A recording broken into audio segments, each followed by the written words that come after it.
the Democratic Party is comprised of racist white liberals. That is correct. The racism and the conversations that we have. So you're saying I'm a racist? You haven't let me finish my statement. You keep cutting me off. I think it's helpful and interesting to know your perspective. It's not. It's you just trying to create an undertone that Donald Trump is racist, and it's wrong. Yeah. This is a typical leftist tactic. What's going on, everybody? Welcome back to the channel. Hope all's good wherever you are. In this video, we're going to watch our girl, Candace Owens, debate a rude liberal talk show host. This lady poked the bear and wasn't ready for it. Let's get it. And what are we going to be seeing the next couple of days here in D.C.?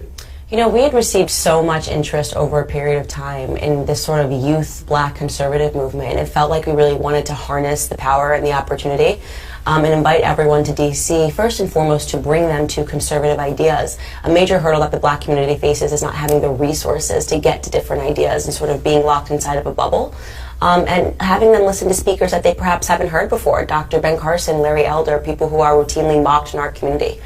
So this is the first ever opportunity to do that in D.C., and we're really excited that it's happening this weekend. Does it bother you that there's no prominent African Americans in the White House itself? Do you think sure that's there important? is. Jaron, Dr. Ben Carson's part of the executive branch. That's not true. You know that's not true. Well, within the White House itself. Jaron is an executive with Jared Kushner. What is his role? He's a DAP, which is a Deputy Assistant to the President of the United States, which is a top tier. So that's not true. You know, who are other individuals in the White House? Well, I want to go back and answer your question. So, one thing that we always speak when we speak to conservatives about is we have to stop believing in this illusion that because somebody is black, they represent my interests. We learned that lesson via Barack Obama. I mean, he was in the White House for 8 years and didn't do much for the black community. So I'm not interested in the color of people's skin. So I'm interested in what they do and what they accomplish. I'm really interested in your perspective here. Yeah. So to you, having you don't look at it is an administration that has more white men than past administrations have had. Yeah, but that doesn't bother you. You don't think that diversity is important? No, not at all. I think that we have to stop believing that diversity is the color of people's skin, because if you have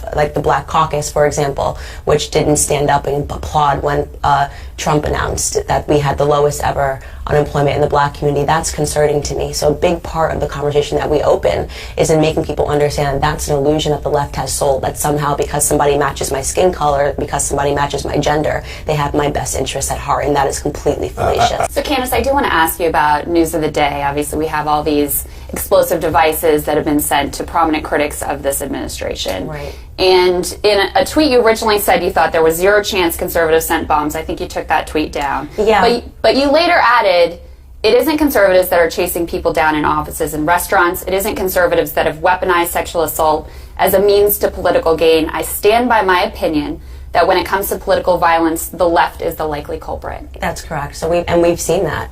You think that it was the left or Democrats who sent these pipe bombs? I think we're all entitled to have an opinion. We don't have any facts surrounding this, and Twitter is a venue where you're allowed to express your opinions and beliefs. And but just to be clear, so that's not based on any facts. That's just your Of course, it couldn't possibly be based on facts. We don't have any evidence other than the fact that they're investigating it. But I'll come to Candace's. I do want to finish this by just saying that it is my belief, when you take a look at the conversation, the things that have gone on and the increasing violence that's gone on, it has purely been a leftist tactic to stall things, delay the administration, and to fearmonger. So as a matter of opinion, I do believe that when we get to the resolution, the bottom of this, and we do have facts, we're going to see that this is orchestrated by the left, but by no means is that opinion rooted in any proof, because we don't have anything yet to go off of. I could certainly point to Charlottesville. I could point to other acts that happened. I could point to Dylan Roof. I mean, there's certainly acts of violence that have come from that.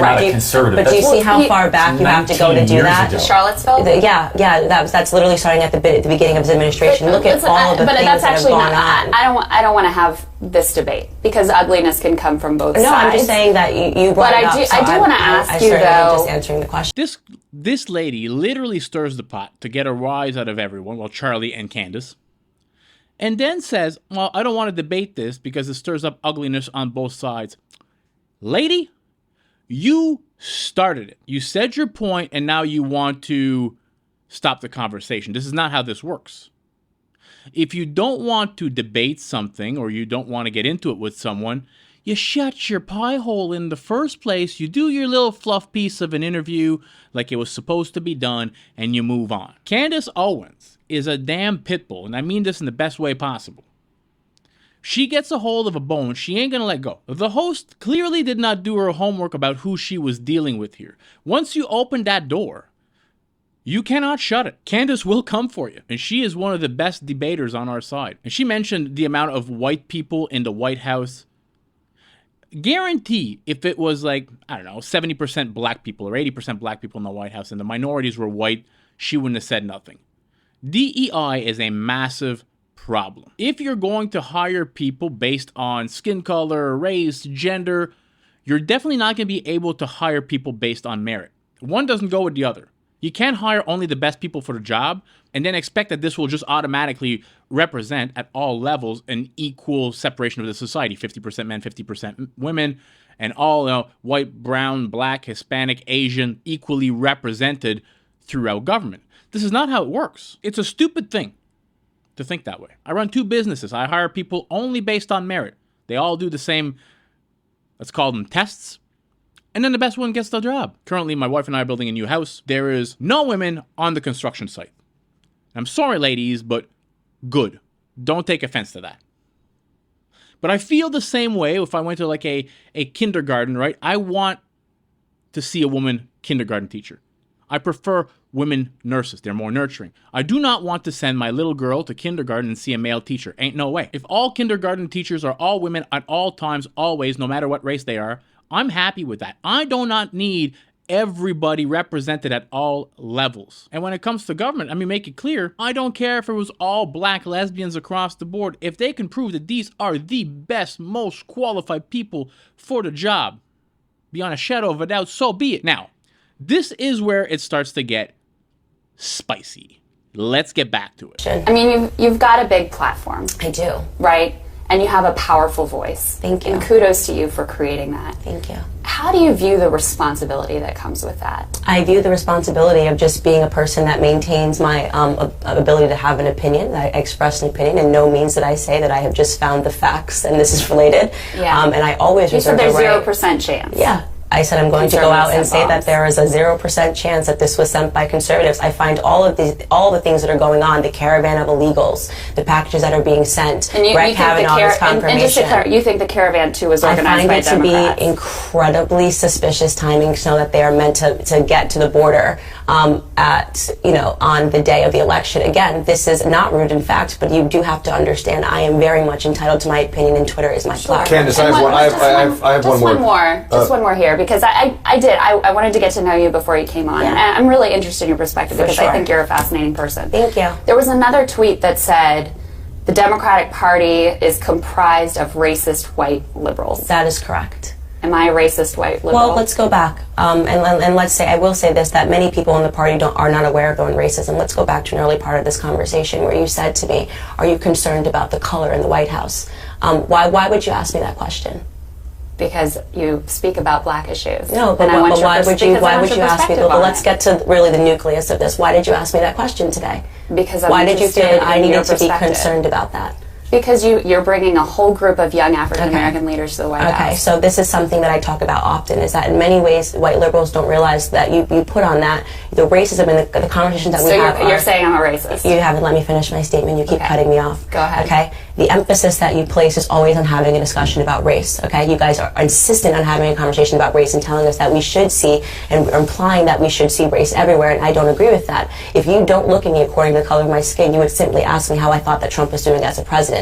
But instead, you try to drum up a conversation that's surrounded by race by asking me, are there enough black people in the White House? You're bringing a whole group of young black leaders to the White House. Color, I don't. That's something that's important to you. But why are you talking about? Then why make it that you're going to bring young black leaders to the White House? This is sort of absurd. Because the media, this is absurd. You're bringing this group to the White House. It's not absurd. I'm making perfect sense. I just want to be clear. Yeah. I just want to be clear. I'm trying to be extremely clear with you. I know. Bringing the black conservatives to the White House. You view me as a racist white I think liberal. that you're not. First off, you put those words in my mouth, and you keep saying it. So I'm not. I said that the Democrat Party is comprised of racist white liberals.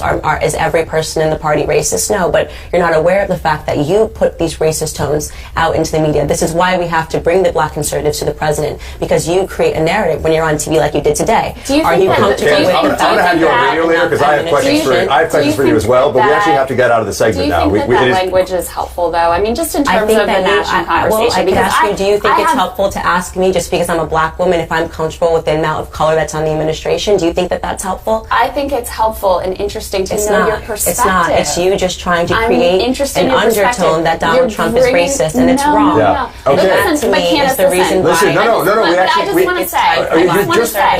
just want to say, you're looking at me on the basis of my skin color, making a bunch of, making a bunch of deductions. I did not. You said that, and we can run the tape back. I want to say, look, here's what I want to say. You quoted a tweet, and then you made it about I you. appreciate. You were not added, but you were not added in that tweet, so do not say that I called you that, because that's dishonest, and we are on TV, so you can run. Okay, so I did not call you a racist. You're using the typical leftist tactic of trying to make yourself a victim, which is not what I want. No, but we're actually well beyond time. Well, she's making herself a victim and pretending that I came here and called her racist. So this is a typical leftist tactic. That we not demonize our opponents. And I think it's important that you not demonize my president. And one thing that I try very hard to do is to criticize the policies and criticize people who are in positions of power. I'm not sure how you were doing that by pointing out the color in the administration. But not to criticize the people who support the president. You literally spoke That's something I try very hard to do. But you're not doing a very good job of it. And I think it's really important. I think it's really important that you be aware that just because I'm a black woman,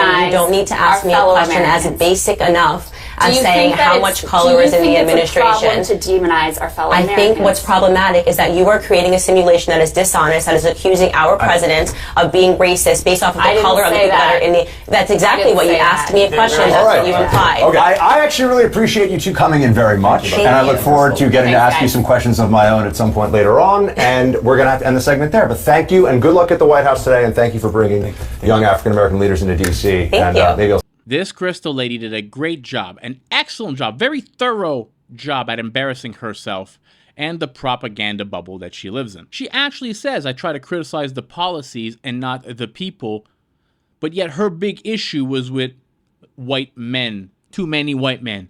I mean, shut up. My favorite line in this was by Candace, who said that we have to stop believing that diversity is the color of our skin. Tremendous line. Candace and Charlie both sat there, nice, calm, composed, shot things down with facts and logic, while this lady was clearly getting, a little bit unhinged. A little bit unhinged. And poor Buck, the male co-host. He got to work that morning. Okay, I'm interviewing Candace Owens and Charlie Kirk. I'm going to do my little interview. We're going to have a couple laughs. I'm going to ask them about their job. And that's it. I'm going to go home, do his fun little puff piece of an interview, and, call it quits for the day. But nah. Krystal had to get her 2 cents in. And you can see my guy was trying to stop this the whole time. He's like, nah, man, I don't want this right now. I do not need this. Anyways, love to see it. Love to see white liberal women get put in their place, especially when they're 100% wrong, like this lady was. I hope you all enjoyed the video. If you did, please, as usual, smash that thumbs up button. Consider subscribing to the channel. Help it grow. And I will catch you all in the next video. Peace out, everybody.